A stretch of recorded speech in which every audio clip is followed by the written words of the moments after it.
그럼 사람 중심 행복 여주를 만들기 위해 노력하고 계신 이항진 시장님의 인사 말씀이 있겠습니다. 네, 반갑습니다. 언론인 여러분. 제가 벌써 취임한 지 1주년이 되었습니다. 저는 그간 1년 동안 여주 시민과 함께하면서 여주시의 미래가 어떻게 해야 되는지 깊이 고민했었고요. 그런 고민에 따라서 중앙부처도 많이 다녔고 또 저와 비슷한 지방자치단체 단체장님들과 이야기도 많이 나눴습니다. 어제도 국회에 가서 여러분들하고 이야기 나눴는데요. 그러한 여러 행보를 통해서 결국 여주 시민이 원하는 그런 행복한 미래를 만들어 나갈 수 있지 않을까 싶습니다. 1년을 돌아보는 오늘 이 자리에서 여러분들이 말씀해 주신 여러 질문에 성실히 답변하겠고요. 또 이후 3년간 인선 7기 어떤 일을 할 것인지에 대해서도 언론인 여러분들께 소상히 말씀 올리겠습니다. 고맙습니다.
제가 1주년이 되었다고 영상으로 축전을 보내주셨는데 시행되신 지 1년 되신 거 축하드리고요. 굉장히 1년 동안 저희 시장이 많이 좋아진 것 같고 최근에는 여기 화장실도 이렇게 해주시고 저희는 굉장히 감사드리고 앞으로도 더 도시 발전에 많은 힘을 써주시면 감사하겠습니다. 취임되신 지 1년 되신 거 축하드리고요. 앞으로도 화이팅 하십시오. 시장님의 취임 1주년을 축하드리고요. 여주의 미래를 이끌어갈 청년 농업인을 많이 응원해주세요. 이양진 시장님 취임 1주년 축하드립니다. 앞으로 승승장구 하십시오. 화이팅! 시장님 취임 1주년을 진심으로 축하드립니다. 축복받은 땅 여지의 시민들을 위해 애써주시는 시장님을 응원하며 장애인들이 직장 내에서 인격적인 대우를 받고 일할 수 있도록 힘써 주시기 바랍니다. 다문화 가족이 살기 좋은 여주시가 되었으면 좋겠습니다. 시장님 취임 1주년 축하드립니다. 다자녀 과정에도 많은 혜택이 있길 바랍니다. 시장님 2주년 축하드립니다. 시장님 취임 1주년 축하드립니다.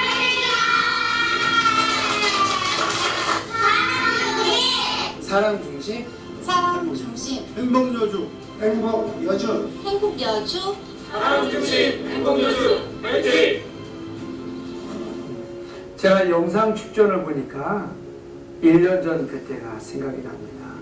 시민들께서 얼마나 큰 열망으로 일산 선거에서 저를 선택해 주신지 그때 그 환호라 그럴까요?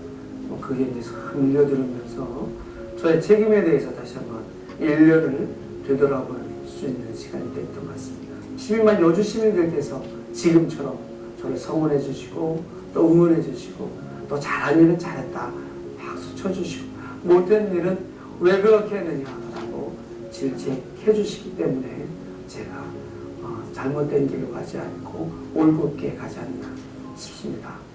이제 1년 동안 해왔던 것처럼 오직 여주 시민의 행복을 위해서만 달려가겠습니다.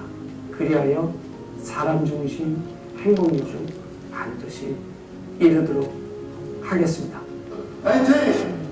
화이팅! 파이팅! 화이팅! 12만 여주 시민의 행복을 위한 사람 중심 행복여주 화이팅!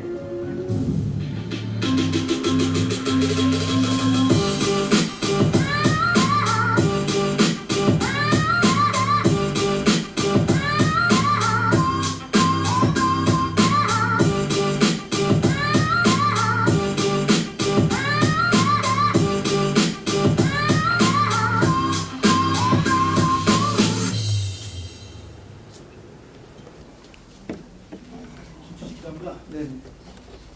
시장님 그 영상을 봤는데 원 없이 다닌 것 같아요.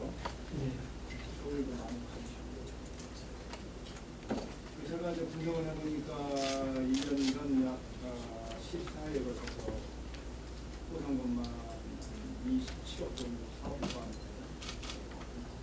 얼마나 할수 있다가 이렇게 계획을 제가 질문드리고 싶은 거는 소통을 굉장히 강조해서 실천하셨는데 가장 제가 궁금하면서도 공적인 게 그 1박 2일 마을이라는 소통소가 있습니다. 이게 전국에서 이런 데가 있습니까? 잘 모르겠어요. 예. 제가 보기에는 지금 3월 중부터 6월 10일까지 한 3개월 동안 시작했는데 마을 주민들한테 물어봤더니 처음에는 이렇게 별로 그렇게 기대를 안 했나봐요. 시장님 이거 진짜 주무시겠냐? 한 며칠 정도 되면 살짝 갈 게 아니냐 이렇게 생각했는데 실제 주무시고 그 결이 없어서 소통을 했다. 그래서 반응이 굉장히 좋은 편이라고 저는 생각하고 있어요. 네. 시의 제가 이제 개인 시의 의장님 이필선 의장 시의장하고 가끔 한 번씩 같이 가는 건 어떤가 말씀 좀 해주세요. 그 너무 조심스러운 말씀인데요. 누구한테 잠자자고 하기 쉬운 게 아니에요.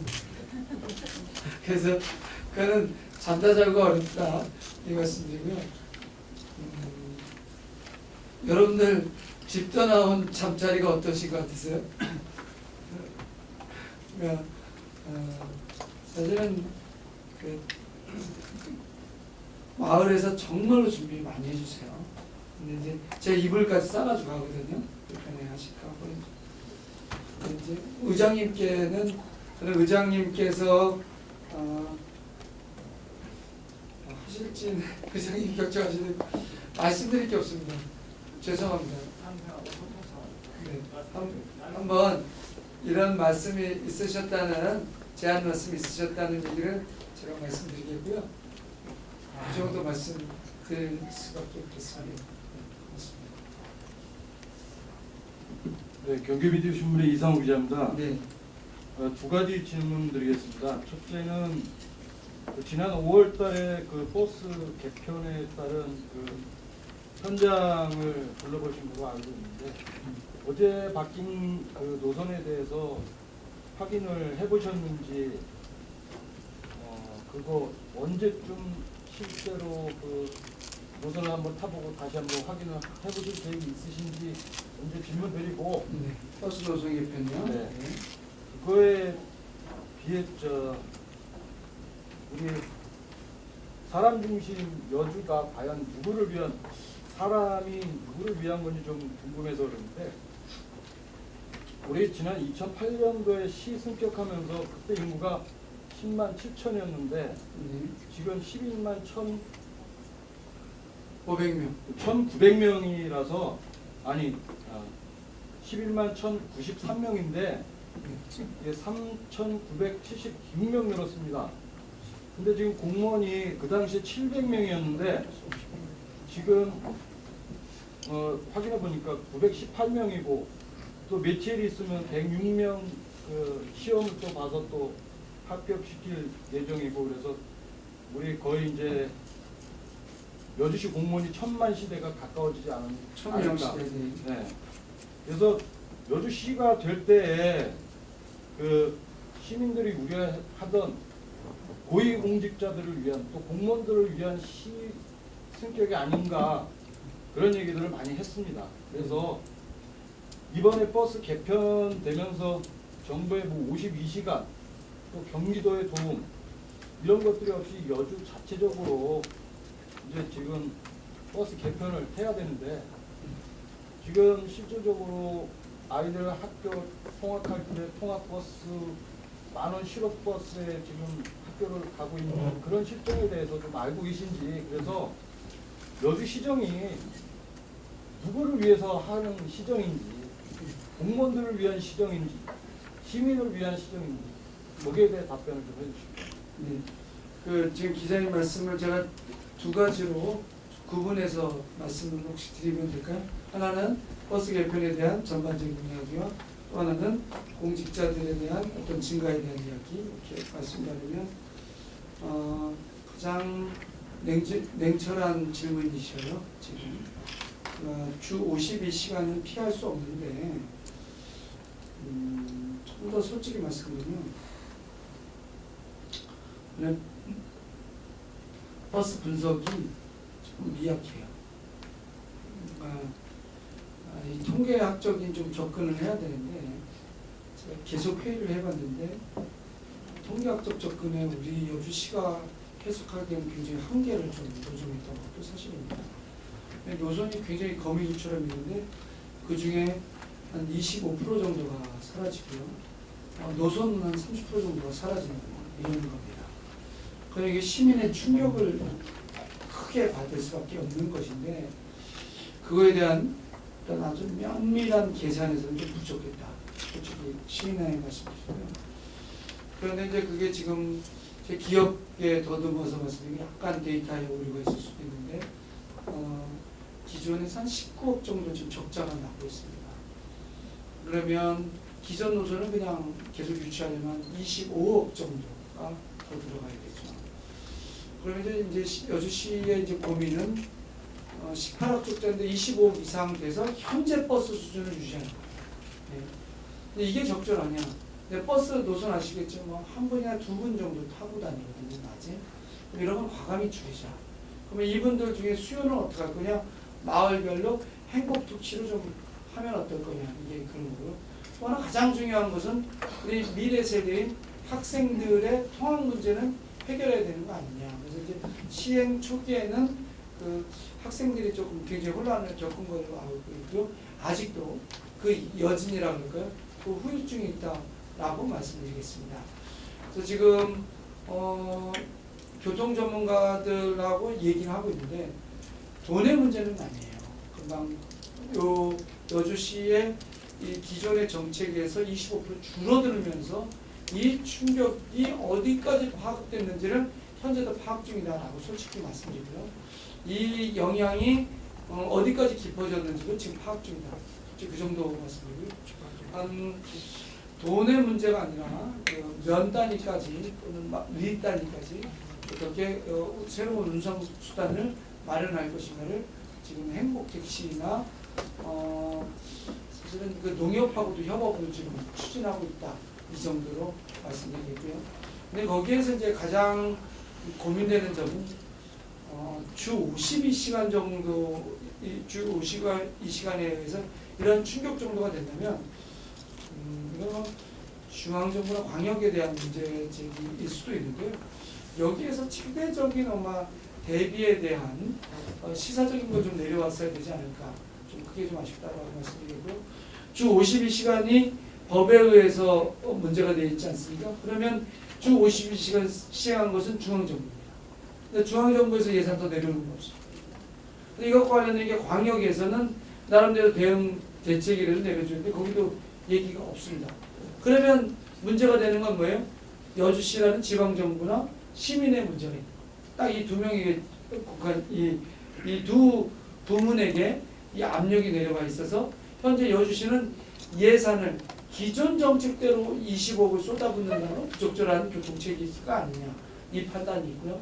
또 하나는 시민들의 불편을 어떻게 극복할 거냐 여기에 와 있다고 솔직히 말씀드리고 하나씩 개선해야 될 건데 생각보다 장기적인 과제이지 않겠는가 이거 말씀드리고요. 그리고 다른 시군 같은 경우에는 저희는 5월 30일날 선제적으로 좀 대응을 하면서 지금 이제 추이를 보는데요. 도심권 같은데 지금 제가 대책회의도 가봤더니 거기는 지하철망이 워낙 좋고 그래서 생각보다 충격 흡수망이 있는데요. 시골 같은 경우는 오히려 말씀처럼 오히려 시골이 더 심각한 문제를 노정하고 있더라. 이것도 확인됐습니다. 인구가 이제 저출생 고령화에 의해서 이 지금 지방 소멸 얘기하는데 이 문제 때문에도 지방 소멸이 더 가속화가 되는 것 아닙니다. 이런 것까지도 말씀드리고요. 지금 답변이 명확하지 않은 건 명확하지 않은 대로 저희가 부족한 건 부족한 대로 이 정도 답변 드리겠고요. 그 다음에 행정 수요에 대해서는 저도 이제 의문이 좀 갔던 것이 시간 때도 의문이 갔던 게 금방 말씀처럼 인구는 11만으로 정체되어 있는데 공직자들은 끊임없이 그때 이제 700여 공직자들이 지금 300명이 늘어나서 1000여 공직자로 되고 있습니다. 우선 가장 큰 변화는 뭐냐면 육아휴직제도든 각종 공직자들의 주 52시간처럼 휴직제도가 굉장히 많이 늘어났습니다. 그래서 이제 대체 휴무를 하시는 분들이 휴직하시는 분들이 많아서 이분들에 대한 업무 공백이 있어서 그런 거가 있고요. 또 하나는 일반 시민들의 행정 수요는 기하급수적으로 늘어난다고 솔직히 말씀드릴 수 있어요. 그러니까 예전에는 그냥 밥만 먹으면 되는데 식사라면 이제는 밥이 아니라 국수도 짜장면이냐 또는 우리 스파게티냐 짜파게티냐 이런 것처럼 아주 세분화된 어떤 업무들이 나와서 그런 것이 있다 말씀드리고 또 하나 이 지적에서는 저도 직무 적성 교육을 통해서 좀 늘려야 된다고 보는데 시민들의 그런 다양한 업무 그러니까 요구되는 것들을 공직자들이 관행적으로 업무는 하지는 않나 이제 그런 것도 저는 시장으로서 느끼고 있고 그런 문제를 좀 극복하기 위해서는 공무원들이 아주 고도화된 직무 적성을 통해서 금방 말씀하신 것처럼 공무원들의 어떤 대규모 수요는 좀 억제하고 업무 능력은 좀 기르는 그런 방향으로 가야 되지 않을까 그렇게 말씀드리겠습니다. 분명히 공직자들은 계속 늘어나갈 수밖에 없다 이렇게 말씀드리겠습니다. 보충 질문 드리겠습니다. 네네. 지난 김춘석 군수님이 이제 시장님이 그 버스 노선을 교체하면서 시민들을 마루타처럼 실험을 했기 때문에 저는 재선에 실패하셨다고 생각합니다.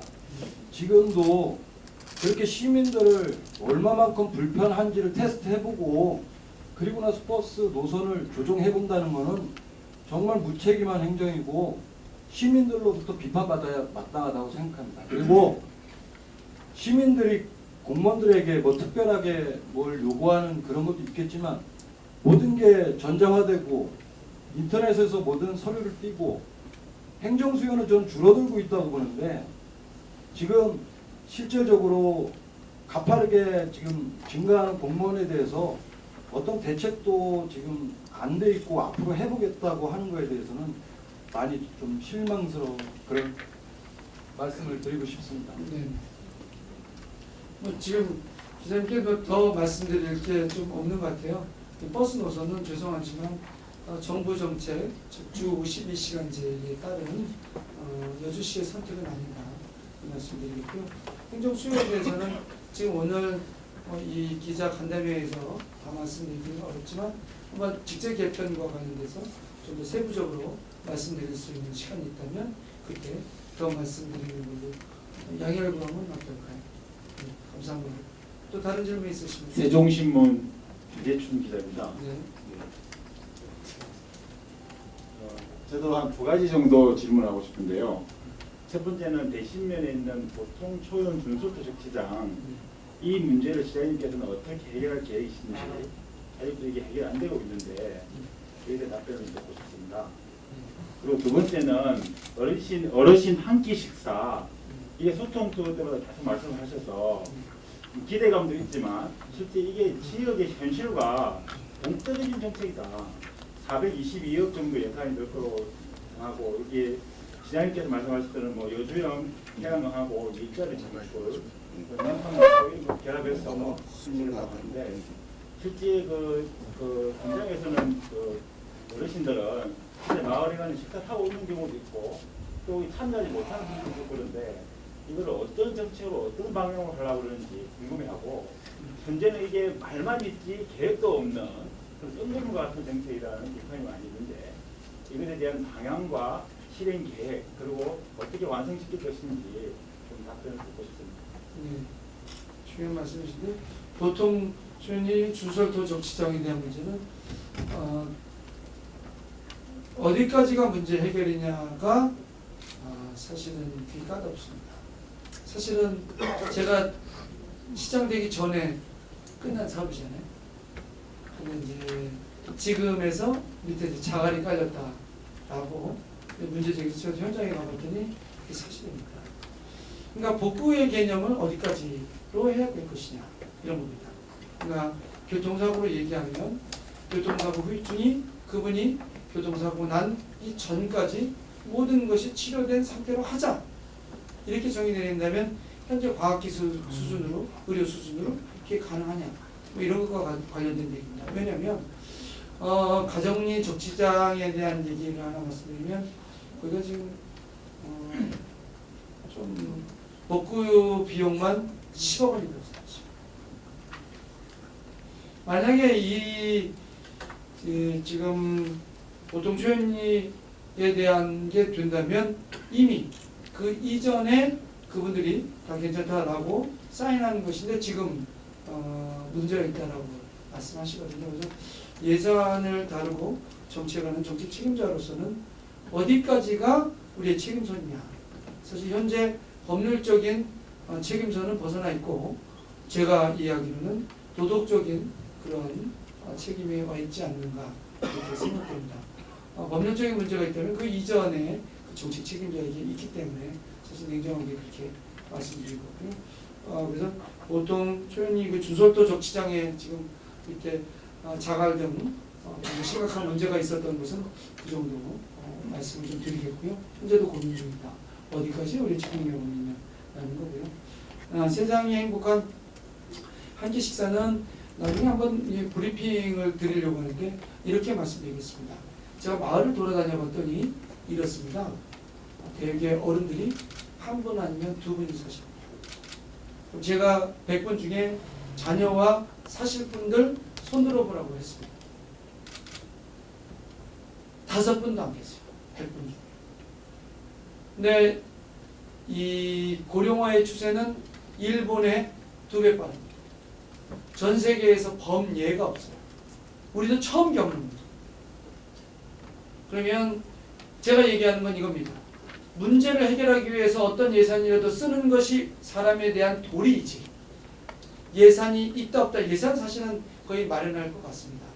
그것 자체가 처음 하는 일에서 이거는 안 된다 라고 얘기한다면 저는 그분께 말씀드릴 게 없습니다. 지나가고 난 다음에 되든지 안 되든지 그때 이야기하시면 어떻겠느냐라는 겁니다. 저는 사람에 대한, 사람의 입장에 대한 행정위는 누군가 고통받으시는 그 문제가 있다면 그걸 해결해야 된다라고 생각이 들고요. 이 어르신분들의 고통을 봤더니 4가지 고통이 있어요. 하나는 가난하고 병들고 외롭고 그리고 할 일이 없어요. 근데 이분들의 4가지 고통을 모아보니 밥 한 끼 밥상머리에서 친구들하고 같이 얘기하다 보면 당신은 어때? 나도 아파. 그래 나도 아파. 이렇게 위로하실 수 있고요. 또 하나는 당신 집안이 어때? 우리 자식이 요번에 안 됐는데 그랬어? 나는 몇 년 전에 그랬어. 이렇게 하시면서 위로하실 수 있지 않을까요? 이게 노노케어의 개념입니다. 그런데 밥상 한 끼라는 이런 공동체가 모일 수 있는 계기점이 없이 노인 대책이 과연 가능할 거냐 라는 데서 저는 의문점이 있는 거죠. 지금 현재 20%의 노령화율인데요. 초고령사에 진입했는데 앞으로는 더 급속도로 증가됩니다. 이런 면에서는 세상에 행복한 한 끼 식사 이 개념을 통해서 이걸 돌파해 내지 않으면 안 될 것이다 라는 거고요. 좀 더 세부적인 것도 지금 짜놓고 있는데 그거는 실행하면서 하나씩 말씀드리겠다 이렇게 말씀드리겠습니다. 또 하나는 이 세상에 행복한 한 끼 정책에 대한 거는 거의 전국에서 최초로 하는 개념이기 때문에 어떤 범죄도 없습니다. 그러나 이것은 누군가는 해야 될 일이 아닌가 싶습니다. 좀 이 기자회견장에서 이런 얘기하기 그런데요. 시골에 돌아다녀 보면 2인 가족 비율이 60%가 넘습니다. 그리고 어르신들 요즘에 얘기를 해봤더니 식사하시는데 부부가 있으셔도 거의 식사가 뭐예요? 그냥 짠지 몇 개 익어 놓고 밥 해놓으신 거 드시지? 그렇습니다. 그러니까 음식도 되게 하기 어려운 그런 고령화된 부부들이 많이 있습니다. 또 하나 이런 얘기 하시죠. 마을에서 지금 식사 제공한다? 확인해 보십시오. 이틀이나 3일에 한 번씩 한 끼 드시는 건데 굉장히 힘들어하십니다. 현실적으로 제가 확인해 봤습니다. 따라서 이러한 문제를 좀 극복하고 고민해야 되지 않을까 해서 그런 사업을 지금 추진하고 있다라고 말씀드리고, 예산 문제는 저희가 예산하면 되는 것이지 예산 짜보지도 않은 분들이 있다 없다라고 얘기하는 것은 좀 조심스럽지 않나 이렇게 말씀드리겠습니다. 그리고 그것은 마을이 302개 마을인데 302개 마을을 전면 시행하는 것은 아닙니다. 어떤 일이든지 워밍업하고 하나씩 나가야 되기 때문에 기존에 이 일을 할 수 있는 여러 가지 조건들이 있거든요. 시범 사업을 받을 수 있는 분들이 또 지켜야 될 원칙들이 있어서 그러한 교육과 함께 실행할 계획이다라고 말씀드리겠고요. 참고적으로 이것이 이제 경기도에 지금 프로젝트가 있는데 제가 직접 가서 설명하고 아마 프로젝트를 까게 되면 좀 지원을 마련할 수 있지 않을까 이렇게 설명 말씀드리겠습니다. 네, 질문 주시죠. 장일보 양동민 기자입니다. 계속 질의 답변을 받다 보면은 그 시장님께서 최초에 말씀하셨던 그 부분이 생략될 것 같아서 다시 한번 좀 그 질문을 드릴게요. 지난 1년 동안 지금 뭐 자료 주신 거에 89개 공약 사항이 있고, 그 다음에 지금 영상으로 봤을 때 1년 동안에 다양한 일을 하셨어요. 근데 제가 여쭤보고 싶은 것은 1년 동안에 가장 보람 있었던 일 한 3가지 정도 말씀해 주시고, 그 다음에 또 선생님께서 말씀하셨지만 앞으로 2년차, 3년차, 4년차에 지금 1년차를 겪으면서 앞으로 3개년에 대한 어떤 변화된 시정 방향이 어떤 건지, 네, 그 다음에 이제 어떤 지금 사업으로 보여지는 지금 예를 말씀을 드렸지만 1년을 거치면서 최초의 시장님으로 들어오셨을 때 하고, 그 다음에 지금 1년이 지나서 뭐 어저께 원례조회에서 변화하는 공직자상을 갖추기라는 말씀하셨는데, 그거는 제가 봤을 때는 아직 공직자들이 그렇게 변화하지 않았기 때문에 그걸 요구하신 거라고 생각되는 부분인데, 이 직접 시장이라는 직분을 하면서 어떤 변화된 그동안 가졌었던 시장님이 가졌던 시정 철학이 바뀌어졌다는 부분이 있다면, 먼저 3가지 말씀하시라니까 제가 선우는 서로 다를 수 있는데, 일단 제가 그냥 몇 가지 쭉 말씀드리겠습니다. 하나는 시민위원회가 있을 거고요. 또 하나는 이제 여주초 이전과 학교복합화 추진이 있습니다. 또 하나는 이제 기업으로서 이제 고용 테크놀로지가 들어오는 것이 있을 거고요. 또 청소년 위생용품을 조례를 통해서 지원하게 된 것도 되게 의미 있다라고 말씀드리겠습니다. 이번에 그 하이닉스 물값 받은 것도 사실은 개인적으로는 큰 성과가 아닌가 싶습니다. 그리고 이제 앞으로 미래일에 대한 얘기를 좀 말씀드리면, 이 개념적으로 말씀드리면 이렇습니다. 여주시를 풍족하고 그 다음에 누구나 다 고통이 없는 이런 여주시를 지향하는 게 아니라, 누군가 고통이 있는 여주시를 서로 의지해서 그런 고통이 이해되고 극복 가능하고 함께 나눌 수 있는 그런 공동체가 살아있는 지속 가능한 여주시를 꿈꾼다, 이렇게 말씀드리겠고요. 그런 면에서는 재원 마련하기 위해서는 여주시의 고유한 특성인 농촌사회, 그 다음에 유적지가 많은 남한강에 있는 아름다운 자연 풍광을 통해서 여기에 정주 인구가 아닌 유동 인구 중심의 경제 발전 계획을 수립하고 있고요. 그런 면에서는 여주형 태양광이 대표적이다라고 하나 말씀드리겠습니다. 또 하나는 지금 저출산 고령화에서 저출산 대책은 실제는 학교 복합화로 실제는 극복하고 있는 거고요. 저출생입니다, 정확하게. 저출생에 대해서는. 그 다음에 고령화 문제는 금방 말씀하신 한 끼, 세상의 행복한 한 끼로 극복하겠다, 이렇게 말씀드릴 수 있겠습니다. 그리고 앞으로 저에게 직면한 아주 큰 문제 중에 하나는 지금 잘 아시다시피 강천면에 있는 SRF 발전소 문제를 어떻게 할 거냐, 이 문제가 있고요. 또 지금 하리 제1시장의 상인분들과는 굉장히 전격적인 구두 합의는 이루어졌는데, 큰 규모의 하리 제1시장을 사실 여주시가 매수할 계획이거든요. 그분들의 고통과 함께 나누면서 하리 제1시장을 매수하고 그것을 새롭게 변모시키는 게 지금 과제로 되어 있다라고 말씀드리겠습니다.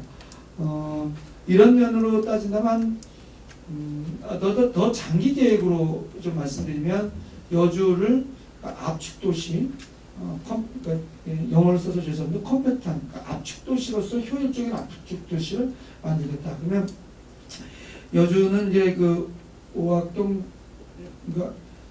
중앙동, 오학동, 영동, 이 3개가 전체 인구의 한 55% 되고, 그다음에 가남면인데 이걸 합치게 되면 전체 한 66% 이상의 인구가 있습니다. 이 4개 지역을 어떻게 집중해서 사실은 경제나 교육이나 이런 거에 중심 지역을 어떻게 만들 것이냐, 이런 게 하나의 개념이라면, 나머지 8개의 면 지역은 면으로서 다시 집중을 시켜서 지금 리단위까지 분산하게 되면 적은 예산으로 효율이 떨어져 나서 면복합화를 중심으로 지금 면을 새로운 건설 체계를 갖도록, 그러니까 중심 체계를 갖도록 하겠다. 그러니까 면복합화의 현재 모델로 되는 것은 전동면이라고 보시면 되겠습니다. 그렇게 해서 이제 그 하나의 그 공간면으로서의 그 여주시에 대한 얘기했고요. 그다음에 계층별로는 아까 금방 학교 복합화, 그다음에 세상의 행복한 한 끼, 여주 태양각 이런 면으로 지금 추진하고 있다라고 말씀을 드리겠습니다. 그리고 변화하는 공직사상에 대한 일인데 이건 좀 다른 얘기인데요. 제가 보면 세계관의 문제인 것 같습니다. 내가 누군가에게 헌신하는 일, 즉 자기의 공직사의 일이 우리 여주 시민에게 행복을 안겨준다는 소명의식이라 할까요? 이것이 없이는 공직자의 내적인 변화는 불가능하지 않나. 그래서 이런 것은 그 공직자의 스스로의 역량강만데 그걸 그냥 공직자의 뜻으로 남겨둘 수는 없고요. 여주 공직자들이 끊임없이 이런 자기 자신을 성찰하고 또 직무적성 교육을 통해서 능력도 고용하는 것으로 계속 교육을 강화시키고 있다. 이 말씀을 드리겠습니다. 그리고 또 이런 면에서는 시민과 함께하는 것은 이렇게 했습니다. 오늘 조금 기자분들 만나 뵙기 전에 오학동에서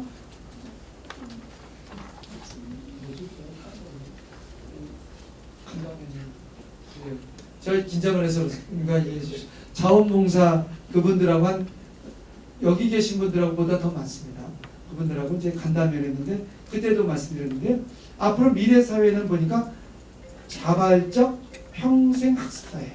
그러니까 예를 들어서 말씀드렸는데 우리 스마트폰 10년 전에 알고 계신 분들 별로 없거든요. 대부분 한 5년 전부터 더 많이 쓰시기 시작하는데 이런 것처럼 앞으로는 우리 사람의 인구보다 몇 배 더 많은 IoT, 그 인터넷, 사물 인터넷으로 연결되고 이런 것이 있어나서 결국 우리 여주 시민들을 자발적 학습사의 구현을 통해서 서로 협력하고 협업하고 다른 분들을 이해하는 그러한 공동체 사회를 만드는 게 여주 사회의 미래다.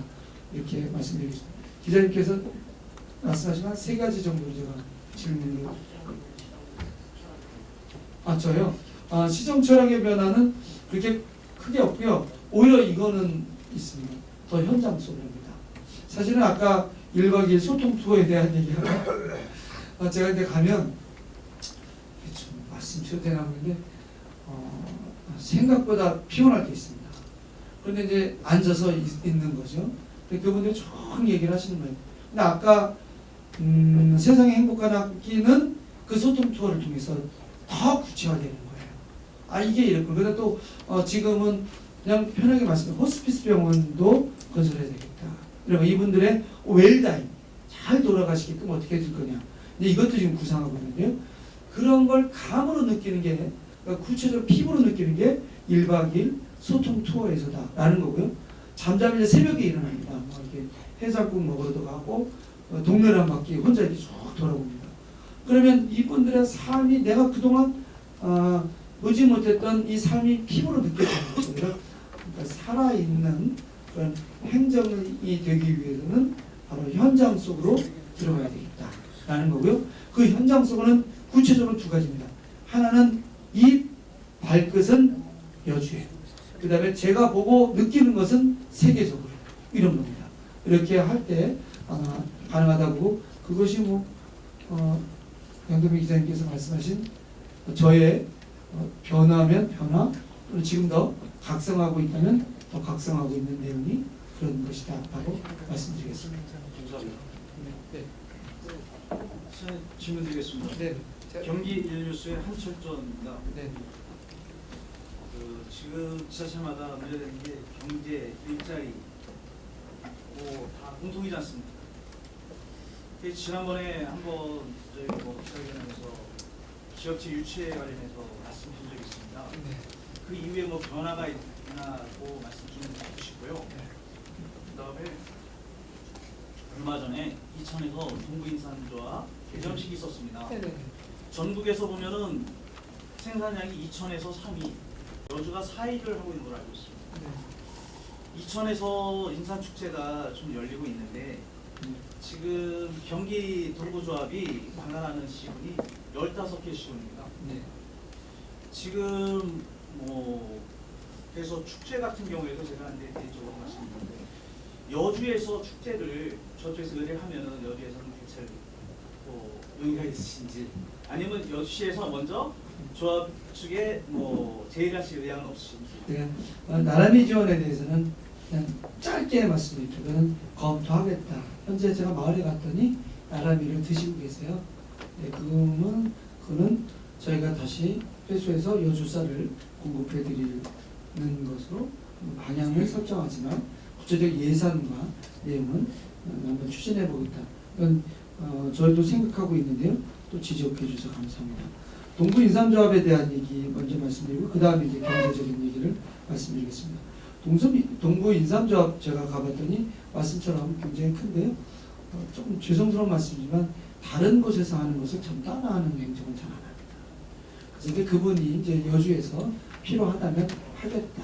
뭐 이 정도 말씀드리고 오히려 2차 시장님하고 말씀드렸어요. 우리 여주하고 사이좋게 하자. 공동 브랜드를 개발하거나 해서 우리가 같이 사이좋게 지내자.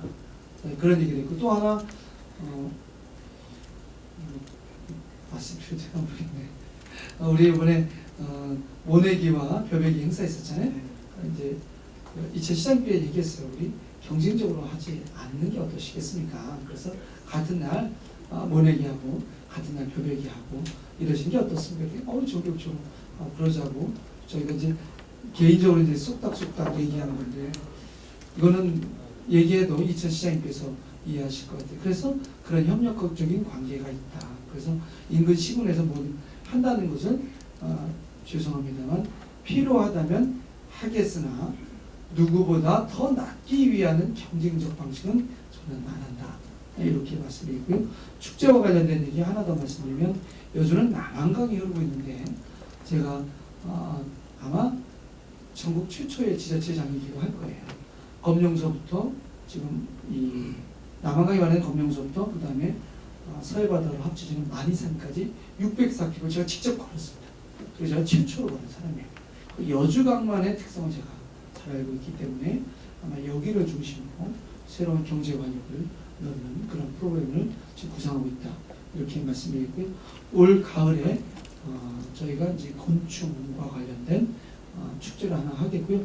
곤충 산업을 집중 육성할 계획에 있습니다. 그런 중에 아주 부분만 공개해 드린다면 곤충이 이제 인간이 먹는 분야가 하나 있고요. 동물이 먹는 분야가 있고 그 다음에 또 이제 우리 가축 분열을 분해하거나 이런 것처럼 어떤 생물학적인 사용하는 데가 있습니다. 그런데 이제 이 사람이 먹는 분야나 뭐 이런 의약품에 넣는 특수 분야가 있는데 이거는 좀 전문 분야로 하더라도 이 가축의 사료 정도는 우리가 해볼 만하지 않을까. 그리고 이제 반려동물 테마파크 좀 말씀드리면 반려동물 테마파크가 우리가 이제 대한민국의 반려동물의 사료 시장을 봤더니 저급 사료 시장이 있고 고급 사료 시장은 수입에 의존하고 있어서 그런 측면을 우리가 지금 강화하면 어떨까라고 말씀드립니다. 근데 이걸 묶어서 지금 말씀하신 경제 문제에 대한 얘기고요. 좀 더 비극적인 조금 더 이제 우려스러운 얘기를 좀 하나 드리면 미국 같은 경우에 지금 경제 예측 전망이 앞으로 10년에서 15년 정도에 전체 한 50%의 그 일자리가 사라져버립니다. 그러니까 대부분 웬만한 사람들이 일하는 것을 다 로봇으로 대체해버리고 있는 것이죠. 이러한 현실에서 죄송합니다만 여주에서 고급화된 노동력이 있느냐. 그래서 저는 사실 물음표를 짓고요. 고급화된 노동력이 아니라면 우리만이 강점이 뭐냐. 남한강이 있고 그 다음에 아름다운 어떤 자연과 그다음에 논맛이 많은 여기를 중심으로 우리 스스로 활력을 일구는 그런 것이 되어야 되지 않을까 싶고요. 그런 면에서 곤충산업에 대한 얘기를 해보면 곤충산업이 생각보다 하이테크놀로지 사업입니다. 굉장히 연구가 깊어야 돼서 그것에 대해서는 어느 대학 교수님 연구진하고 지금 깊게 관여하고 있다. 따라서 이것이 좀 되면 그런 어떤 여주만의 특성을 갖고 있는 하나의 산업을 육성해서 관광산업이거나 건축산업이거나 또 다른 산업이 있거든요. 그런 걸 통해서 여주의 일자리를 만들어 나가겠다. 이렇게 좀 말씀드리겠습니다. 네. 안녕하세요. 경인매일의 유용수 기자입니다. 먼저 시장님 1주년 기념 기자회견을 감사드리고요. 저는 조금 전에 말씀하신 대로 발 것은 여주, 보는 것은 세계라는 말씀을 하셨는데 여주와 같은 지자체들이 여건이 좀 비슷한 지자체들이 많이 있는 걸로 제가 알고 있습니다. 제가 봤을 때는 여주는 대외 교류나 대외 정책이 상당히 많이 필요한 지자체로 알고 있는데요. 여주가 강소 지자체로서 거듭날 수 있는 그런 계획을 지금 현재 가지고 계신지 아니면 또 그런 미래 그런 계획을 어떻게 실현하실 건지 그런 쪽으로 한번 말씀을 해주시기 바랍니다. 네, 현재 좀 추진 중인 것 사실 말씀드릴게요. 네. 이따 시간 될 때 말씀드리고 싶었는데 이 압축도시를 개념하면 사실 트램을 지금 내부적으로 지금 구상하고 있습니다. 트램을 통해서 나중에는 거의 그냥 여주 시민들은 거의 무료에 가까운 교통, 대중교통을 실현하는 거죠. 그래서 이 안에서는 학교복합화나 체육시설, 생활체육이 있어서 활성화되고요. 요걸 떠나는 경우는 다르게 하겠다라는 개념이 있습니다. 근데 이제 지금 굳이 이제 이걸 말씀드리려고 한 건 아닌데 지금 4대강 보철건이 막 이런 얘기를 하는데 제가 이제 답답한 것은 이 얘기가 있기 전서부터 세계 보다리 위로 프레임을 건너는 것을 지금 구상하고 있었습니다. 그런데 이제 이것을 전혀 다른 얘기를 하시기 때문에 좀 답답하다 이 정도로 말씀드리고요. 또 하나는 지금 LA하고 지금 LA 한인회장님과 저희 지금 MOU를 맺었거든요. 그 내용에 현재 지금 일정상 가능한지 따져보는데 지금 굉장히 좀 빡빡합니다만 도자기를 수출하는 걸 하나 추진하고 있고 또 하나는 여주 쌀과 얘기했더니 지금 가지가 그렇게 유명하더라고요. 여주 쌀과 가지 또 기타 몇 가지 이제 술 같은 것도 갔더니 거기에 지금 화료는 LA에 많이 들어가 있다고 그래서 리어 같은 술 등 이런 걸 좀 넣어서 지금 LA 한인회에 75만인가 많은 분들이 계셔서 그렇게 지금 추진하고 있다라고 말씀드리고요. 또 하나 지금 추진하는 게 지금 지금 한이 제1시장 요것을 해결하게 되면 지금 5일장이 있는데요. 사실 논의가 어디까지 돼야 되나 좀 고민이 있는데 이게 5일장이잖아요. 현재 라이프 스타일 우리 현대인의 라이프 스타일은 월, 화, 수, 목 요즘은 4일밖에 일하는 데도 많은데 금요일까지 일하고 토요일, 일요일 이틀 쉽니다. 근데 5일장 스타일은 뭐냐면 5일장 그거는 옛날에 농경사회, 음력중심 사회에 기반한 겁니다. 그렇다면 이것이 5일장이 적절하냐, 토일장이 적절하냐를 사실은 논의해야 됩니다. 그래서 금방 우리 여주만의 특별한 지자체라면 이러한 5일장이 여주가 아주 강한 데거든요. 이천이나 양평보다도 여주의 5일장, 통일장을 보러 많이 오시고요. 그것은 지금 제가 보기에는 이제 성남의 그 장이 많이 축소되면서 이런 것도 한번 보고 싶어 하지 않을까 싶습니다. 그래서 지금 다시 요약 말씀드리면 지금 LA나 이런 대외적인 도자기나 농산물을 어떻게 외부로 값지게 팔 거냐 하는 게 하나의 부상이고 또 공간 내부로는 여주의 5일장을 강화시키는 그런 거고 또 도시 내부의 모양은 현재 그런 거라는 약간 늦어지고 있습니다만 걷기 좋은 도시, 그 다음에 자전거 타기 좋은 도시, 그 다음에 트램으로 연결되는 그런 친환경 도시를 구상하고 있다. 아마 이러한 도시로 만들게 되면 전국의 226개 지자체 중에 여주가 나름대로 독특하고 그런 도시가 아닐까 이렇게 말씀드리겠습니다. 양해 말씀드리겠습니다. 저희 시장님께서 지금 일정이 아까 오실 때 말씀드린 것처럼 10분까지라서 한 2분 정도만 2분 정도만 질문 받고 동부중앙신문의 김연희 기자입니다. 네, 세 분 다 바뀌었습니다. 네. 최근에 거기 최진호 국장님이 퇴임하면서 이임사에서 언급한 건데 여주의 최근인 화두 중에 하나인 인동역을 선에서 그 최진호 국장님 이임사 통해서 여주에는 인도교가 적절치 않다는 표현을 하셨습니다. 이임사를 통해서 이 부분에 관련해서 질문을 드리겠습니다. 지금 인도교 관련해서는 여주시에서 용역을 의뢰 중인 걸로 알고 있습니다. 그럼 용역, 예를 들어서 용역에서도 긍정적으로 나오고 또 인도교라든지 이 관련 위원회에서도 긍정적으로 나오고 모든 기관이라든지 어떤 위원회라든지 긍정적으로 나왔는데 반대로다가 주민들은 반대가 더 많다. 상반된 결과가 나왔을 때 시장님은 어떻게 하실 것인지 그것을 좀 말씀드리고 질문하겠습니다. 이거 답변 드리기 어려운 게 아니라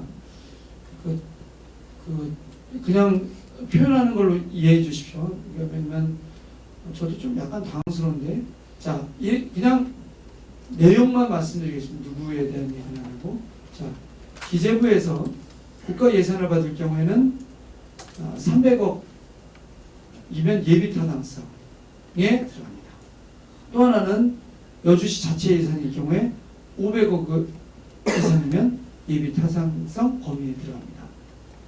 서울에 여러분들 가보십시오.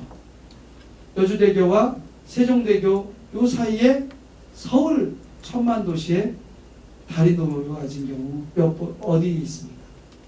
사실은 예비 타당성에서 여기는 교통이 어려운, 그러니까 이 뭐랄까요, 교통 수요가 너무 많아서 통행이 어려운 지역이 전혀 아닙니다. 예타에서 거의 부결될 가능성이 큽니다.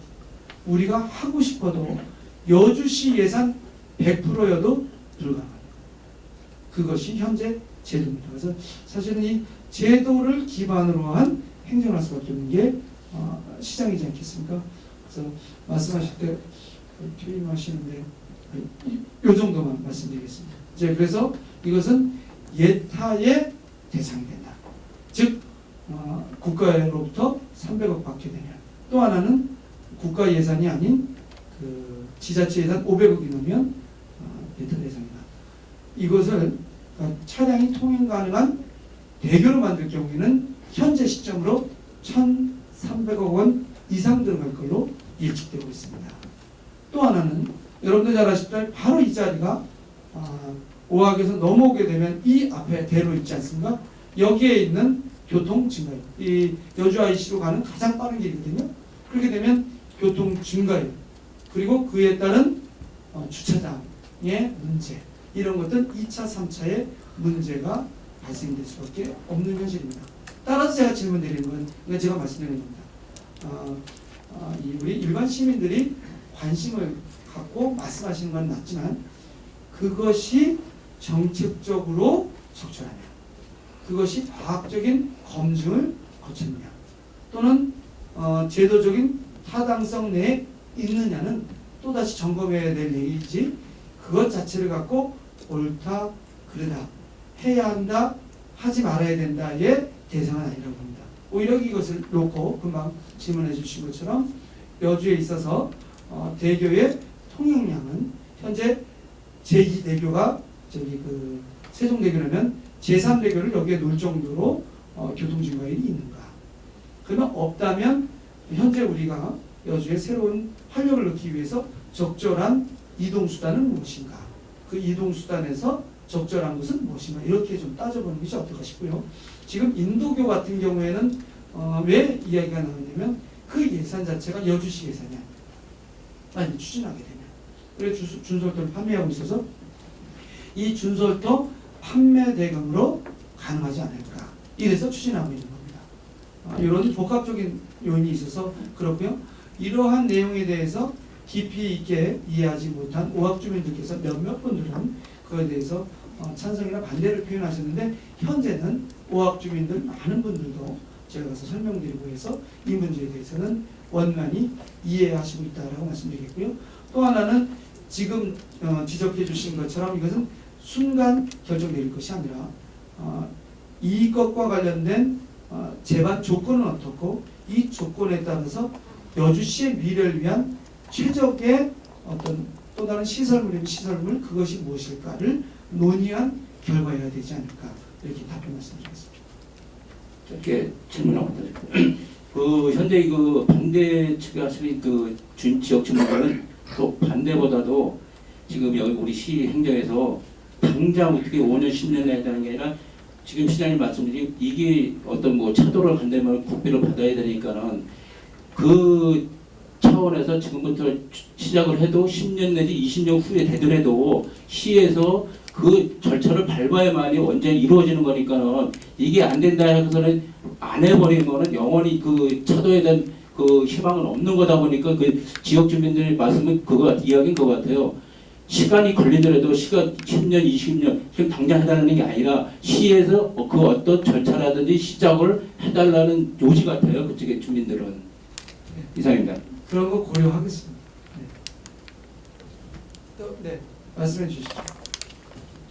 예, 뉴스옥스의 오영석 기자입니다. 네. 먼저 그 취임 1주년 축하드리겠습니다.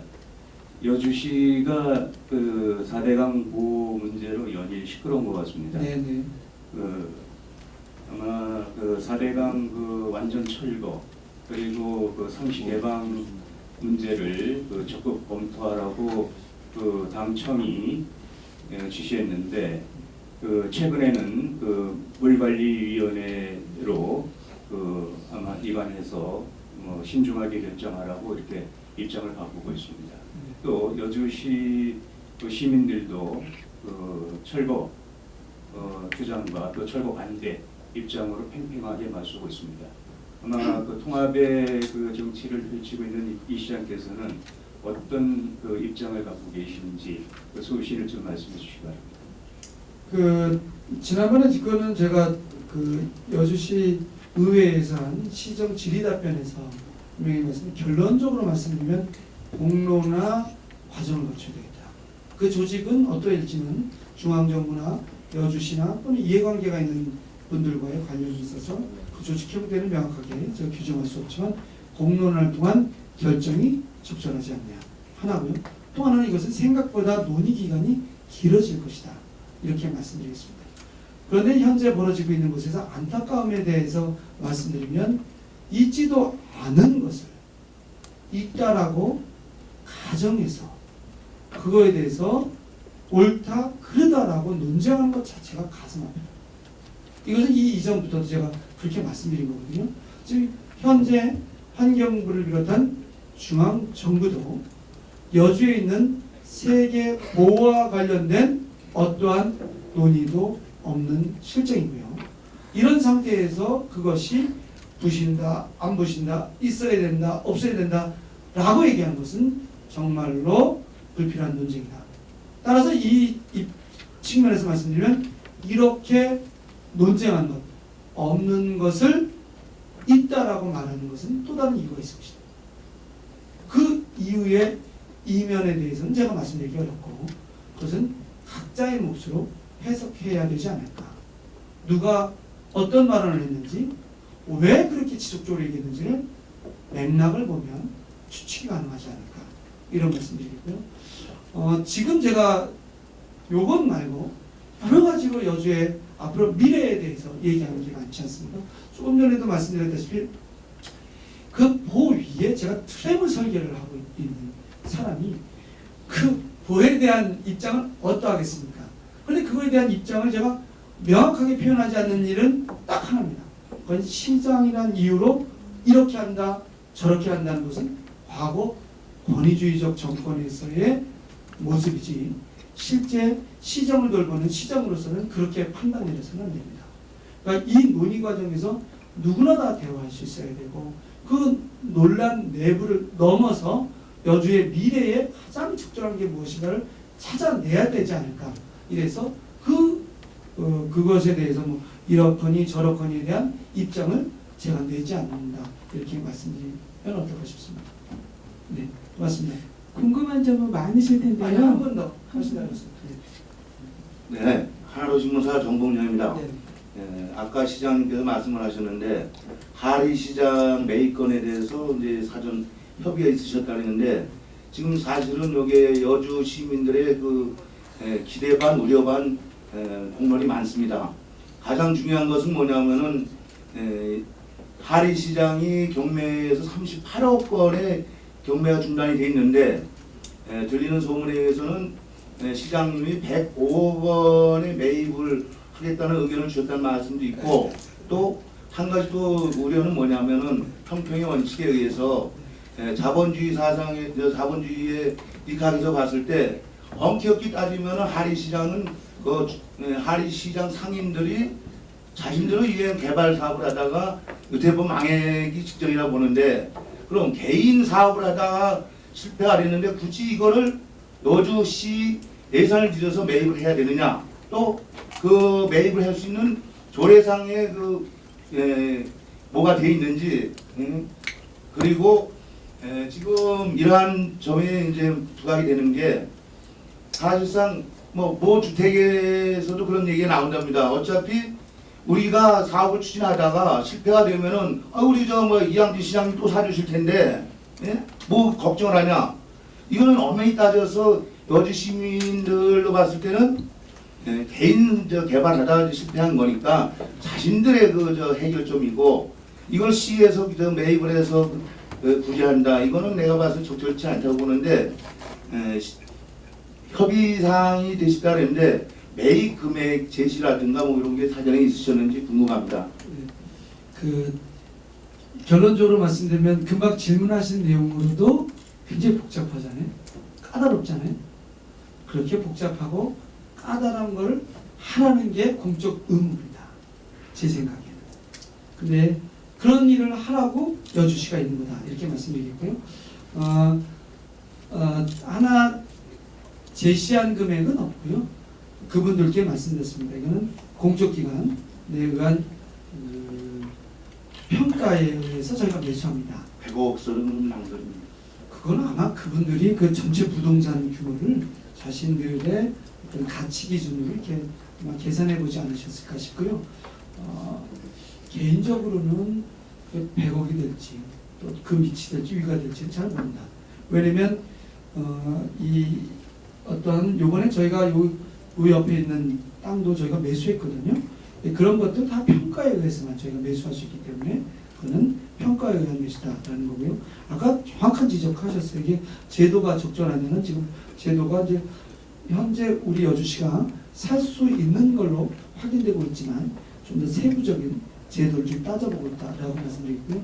또 하나는 중앙정부에서 추진하고 있는 생활형 SOC 이 사업이 워낙 커나서 그것과 결합해가지고 지금 재원을 좀 마련하고 있다라고 말씀드리겠습니다. 또 하나 게 이제 자본주의 세상에서 이걸 그냥 그들의 문제로 놔둬야 되는 것이지 우리가 왜 하느냐라는 건데 저는 좀 다르게 봅니다. 자본주의 세상이라 하더라도 그 자본주의는 사람이 살고자 하는 제도이지 사람이 죽는데도 방치되거나 그리고 또 놔두는 제도가 적절치 않다고 봅니다. 따라서 사람이 살고자 하는 제도로서 우리가 그 제도를 고쳐 쓰고 또 새롭게 만들어 쓰는 것이지 뭐 이래야 되지 않을까 싶습니다. 그래서 하리제일시장의 문제는 값없이 말겠지만 놔두게 되면 정말 사회적 문제가 될 수밖에 없는 것이고 여주시가 아닌 타 시군의 좀 예를 들어보면 이러한 시설들을 그냥 놔뒀다가 정말 너무나 큰 가슴 아픈 사건들이 왕왕 일어나서 그런 예방적 측면에서 하고 있다라고 좀 말씀드리겠습니다. 그리고 이제 요건이 아닌 다른 건에 대한 얘기를 하시니 그건 그때 가서 고민해 주시면 안 될까. 왜냐면 그 모든 것을 연계해서 하기에는 제가 아직 그거 나타나지 않은 것이라 아까 조금 전에 말씀드린 다른 사건과 비슷해서 이 정도 말씀드리고 얘기해 주십시오. 알겠습니다. 네, 그러면 제가 말씀드린 대로 인터뷰 시간이 다른 일정이 있어서 마무리를 좀 하겠고요. 1년간 지금처럼 쉼 없이 달려왔는데요. 1년이 한 달 같고 한 달이 하루 같은 그런 느낌도 있지만 또 여러분들과 이야기를 하다 보면 정말 1년이 아주 먼 오래전에 그런 과거 같은 그런 느낌도 있습니다. 이것은 제가 해야 할 일들의 어떤 크기나 넓이나 또는 그 많은 일에 관련되어 있지 않을까 싶고요. 근데 이것은 저 혼자로 해결하기는 너무 어렵다.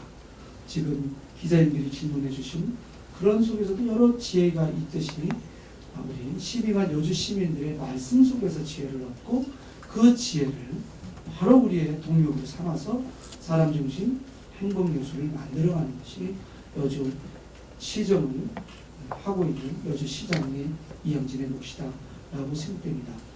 오늘 이 자리는 오늘로서 이후에 또 지난번에 우리가 다른 간담회를 자주 한 것처럼 자주 기자님들을 뵙고 때로는 아까 지적해 주신 것처럼 버스 문제처럼 아주 제가 힘들어하고 어려운 따끔한 질책이 있는 그런 말씀을 통해서 제가 또 반성해 보겠고요. 또 어르신 문제나 우리 학생들의 문제나 이런 것도 우리 미래 비전에 대해서 또 다시 고민하는 그런 자리가 이렇게 기자님들과 함께한 이 자리를 통해서 가능하지 않을까 싶습니다. 저의 짧은 이야기지만 경청해 주셔서 감사하고요. 정령 집필의 밝은 여주를 위해서 이렇게 해주시는 기자님 모든 분들께 정말 경의를 포함해서 저의 취임 1주년 기자회견을 모두 마치도록 하겠습니다. 감사합니다.